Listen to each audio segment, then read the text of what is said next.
Hi guys, and welcome to Real Opinions. And today I'm going to be doing something a little different for a top 5, because firstly I'm doing one on my own, and it's the first time that that's happened, but also because it's a little bit, I don't know, it's a bit sadder this time, because James Horner died yesterday, and I was a really big fan of some of his work, and so I just thought I'd do a little thing to kind of commemorate him and his work, and just kind of I don't know, put together some of the stuff that I really liked that he did, because he's done so much, and not only has he done so much, but he's done so much that was really, really influential, whether you know it or not. So I'm just going to be going through my top 5, but I'm also going to do, you know, the honourable mentions part. The guy has start at number 5 with a slightly less obvious one, which is Star Trek II, The Wrath of Khan. And the reason I went with this one is because it's actually, apart from, until Michael Giacchino started doing it later, it's the only Star Trek individual score that I can remember on its own merit.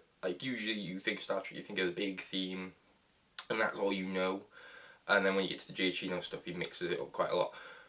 But I actually remember parts of James Horner's score, specifically for that one film. I know he also did it for The Search for Spock, but I'm talking about The Wrath of Khan here. I think if I was to pick like an iconic moment, it's even though it's not really an original composition, it's when like having a funeral for Spock and they play Amazing Grace, and at first it's being played on there, but at first it's being played diegetically, but then it turns into non-diegetic music as they fire him out the ship.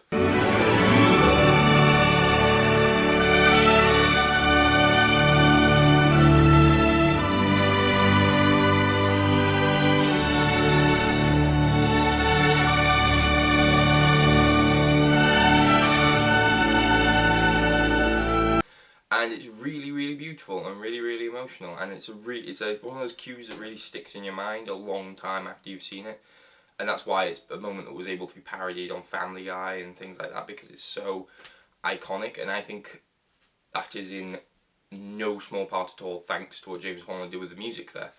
Number 4, I have one that might be a controversial choice, but it's something that I really, really liked, and that's his score for the first Amazing Spider-Man. A lot of people are a little bit sceptical about this thing, because I guess they're really attached to Danny Elfman's music for the previous trilogy, but I really, really liked what James Horner did with The Amazing Spider-Man. He did a really good job with the romantic music between Peter and Gwen.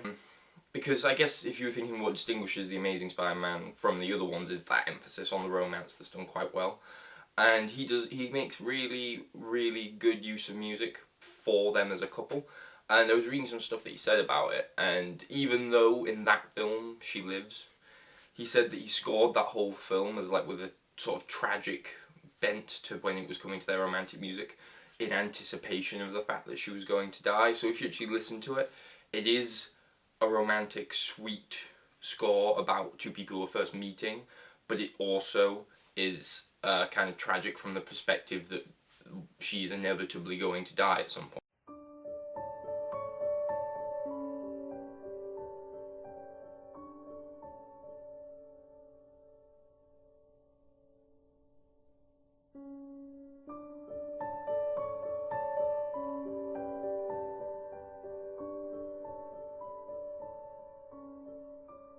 Unfortunately, when it came to Amazing Spider-Man 2, Hans Zimmer took over, so that doesn't really get to follow through and have the journey that it might have.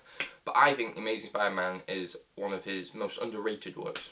Number 3, I kind of went with one of the more obvious ones that I felt like if I left it out would have been a bit like, why would you leave that out?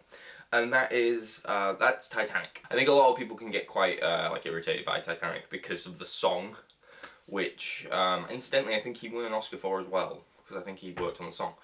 But that song kind of echoes in the score. But it doesn't change the fact that the score is a really, really sweet one. The Jack and Rose love theme, again, like that Peter and Gwen one, is a really good tragic piece of music that carries through for being both a romantic and sweet thing, but also a thing about inevitably dying.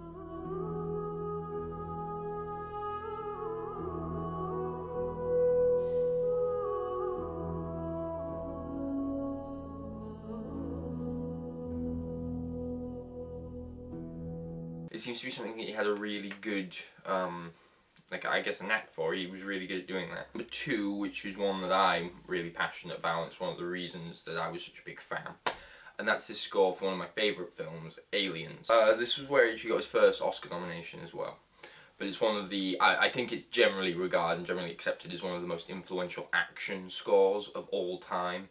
And I did some research on this because I thought it was the case, and it turns out I was absolutely right. It's so influential that it's actually got, there's a particular piece of music, it's called Bishop's Countdown. And that piece of music is used in like so many trailers, and I always think, is it that piece of music, or is it just people really, really ripping off that piece of music? No, it is that music, and they use it in trailers all the time. Apparently, I'm not so sure on the validity of the source, but it's like the 5th most used piece of score in trailers.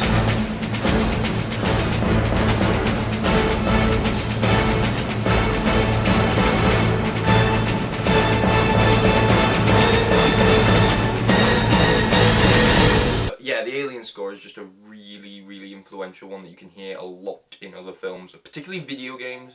I think because so many video games, particularly first-person shooters, are influenced by Aliens. I think they take the musical cues as well, particularly the Bishop's Countdown piece, which if you go and listen to it on YouTube, you'll probably recognise it. Okay, so before I get to my number 1 pick, which is probably not the most obvious one when you think about some of the other stuff he's done, I'm just going to do some honourable mentions, because like I said, you look through his page, and I mean, I know it's true for most composers, but you look through his page, it's massive, filled with some huge films. So, firstly, I have Cocoon, which has, I don't really know the score to Cocoon itself that well, but there's one particular piece that they use in the trailer for Super 8 that is a really, really good, really, really kind of mysterious, but also quite awe-inspiring piece of music that I really, really liked, and I played it on repeat after the Super 8 trailer first landed. And there's Commando, which is one that I always found was a really strange piece of music, because it kind of uses this, I don't know, like steel drum thing for this big Arnold Schwarzenegger action film. It sounds a little strange, but it's definitely unique, and it definitely left an impression. He did Avatar, which is huge, got him another Oscar nomination.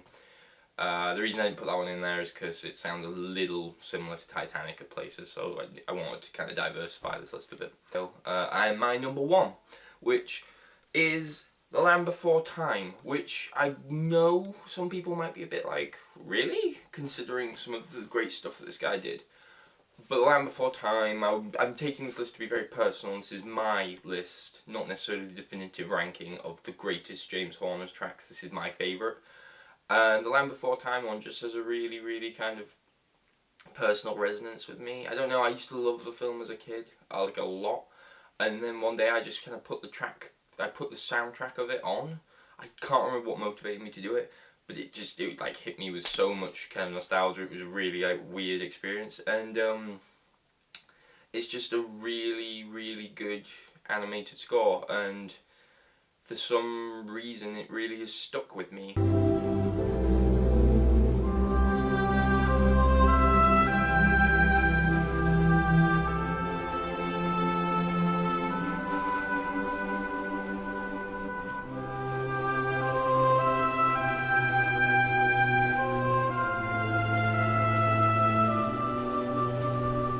Like, particularly in the scene when Littlefoot's mother dies, which is one of those few moments that I don't like to talk about because I'll well up.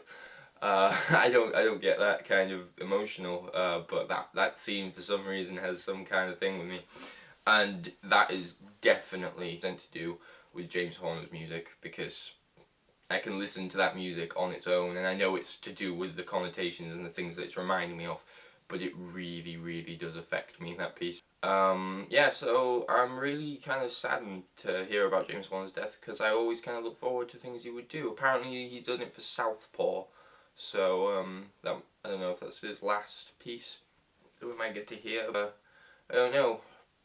That's my list. I'm not going to do some kind of jokey outro, because that would suck.